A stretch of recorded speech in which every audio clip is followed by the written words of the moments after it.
To talk about Pratyahara, which is one of the 8 limbs of yoga. And Pratyahara means withdrawal of the senses. So we live in an age where we're constantly being bombarded with information. People's information is coming on our news feeds. There's, movies, sitcoms, books, whatnot. There's so much going on. And the average person's mind and attention span is obviously divided. So Pratyahara means withdrawing your senses so you can completely focus and concentrate on your goals, on your life, on your life's purpose. And that is so difficult to do.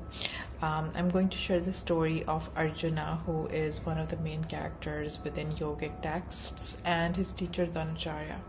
Now Dronacharya is teaching archery to his students, and he places a wooden bird on top of a tree. And he asks his students, "What do you see?" The first student says, "I see the tree." The second student says, "I see the sky, the trees, the birds, the mountains." And then Arjuna, he says, "I see the eye of the bird." And Arjuna is the one who ends up hitting his arrow right on the spot, right on the bird. So the point is that we tend to think that the more knowledge or information or whatever we get, the more successful we will be.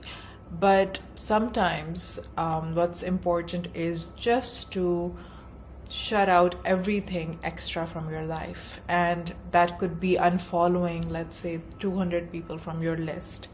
That could be cutting down on the foods that you're eating. It could be restricting and restraining yourselves from buying more clothes. It could be ordering less food from whatever app that you're using to get food. Or it could just be executing on those goals that you've been off-putting for weeks. So we can do this by withdrawing our senses, and yoga really helps you to do that. Especially poses where you're supposed to hold a pose and keep your gaze fixed at one point. I am offering yoga classes online. If you would like to know more about them, feel free to get in touch. That's all from me. Bye-bye.